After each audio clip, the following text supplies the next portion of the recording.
that's just where it is. I think it's very difficult when you're pushing the edge. We will talk about that. C-Tick. So I guess I'm just going to jump into this. So, first things first, it's going to be season 2022. So I think that's realistically going to mean that we're going to have the season all year, and I believe that is what was stated down below.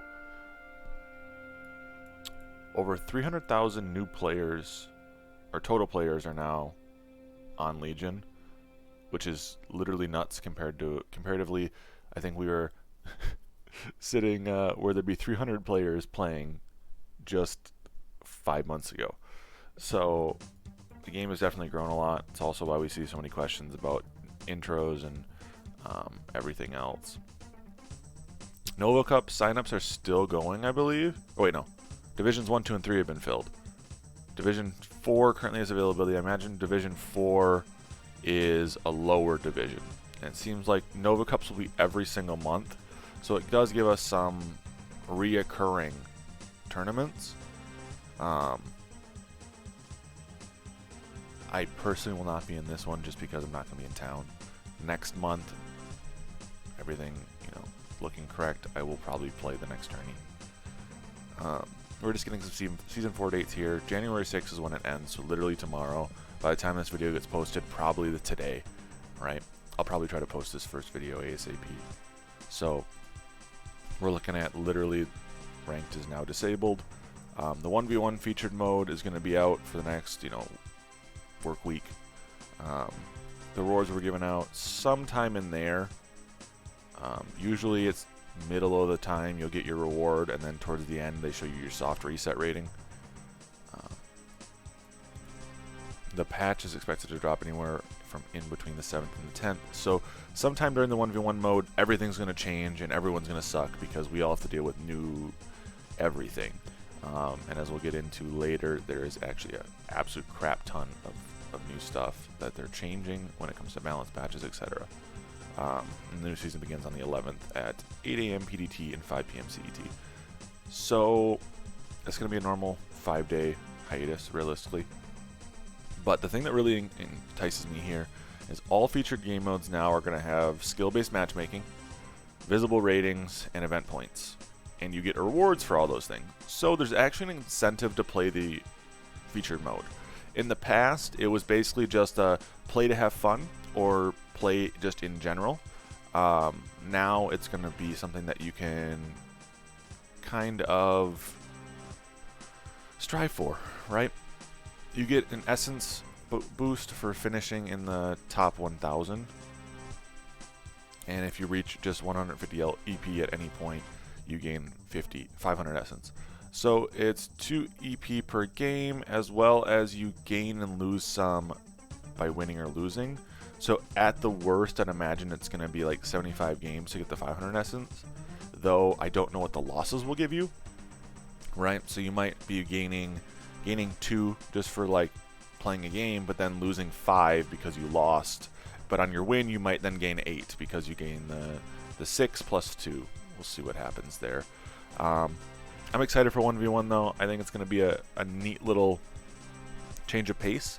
There isn't really a whole lot in this game that is individual skill, aside from like just building, I guess. But even then, it's so heavily dependent on the game state of your current lobby.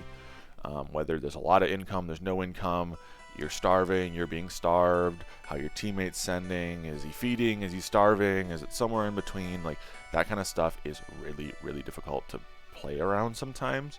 And that's where I always say it's really difficult if, like, let's say a low yellow player has their friend, their teammate just auto send on and they're not. They're going to fall behind, they're going to struggle, right?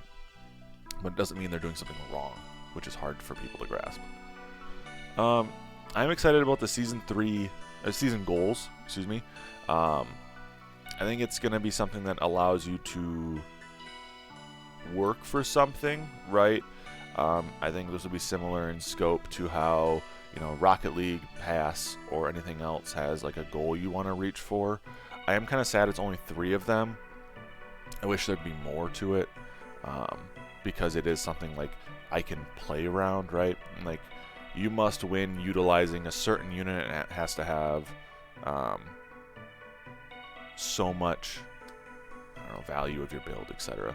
You can only play with natural tanks, and that's it. Something silly would be fun to kind of play around, but I'm at least excited to see that they're adding goals to begin with. If you do any 2 goals, you immediately unlock the Water Spirit Nikomata skin, which won't be offered for another year. But then this is where it talks about, yeah, seasons are now 12 months. I personally don't love that they're 12 months. I think that's going to be almost too long. But if they're not, but this is where it's hard for me, and hear me out on this, right? It's nice in other games like TFT and you know, etc., Rocket League, where you have so much time of a specific setup. TFT is more pronounced for this, right? And then they do their big changes, right? This is what I'm getting to 8 out. I know 6 months only for TFT. You have your time frame for the season, you have your big change, and then you're out, right?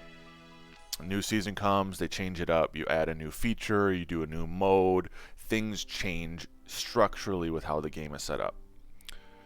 With a 12-month season period, I feel like you can't do something like Mastermind 2.0 mid-season without causing some animosity, right?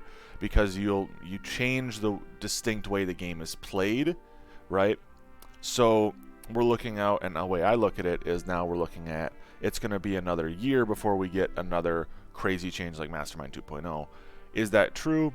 I don't know. But I feel like seasons are a good way to, you know, block that out. So, you know, you have Mastermind 2.0 in the beginning of the year, and then 6 months in, and you stop the season, or, you know, 5.5 months in, you stop the season, you have a week of delay time. Then you go next season and you change it where you have, you know, a mercenary rework, etc. So like the year long makes me a little nervous because I think at that point there's no set time period they can drop stuff, but it also gives them the flexibility to do whatever they want, right?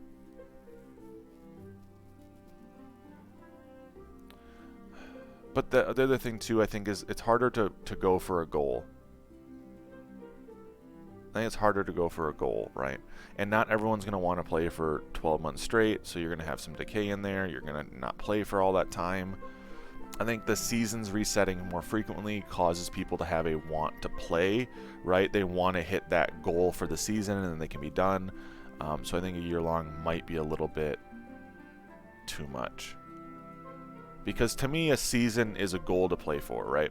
I play Rocket League to hit champ, not GC, but champ every season. When I hit champ, I stop playing as much because I've already hit my season goal, right? And I think we'll see that where some people might hit 2K, be like, all right, I hit 2K, it's what I wanted to achieve, and now they don't need to play Legion anymore because it takes so long. I also don't know how much the soft reset's going to be either this season, which it might need to be more, might need to be less, not sure.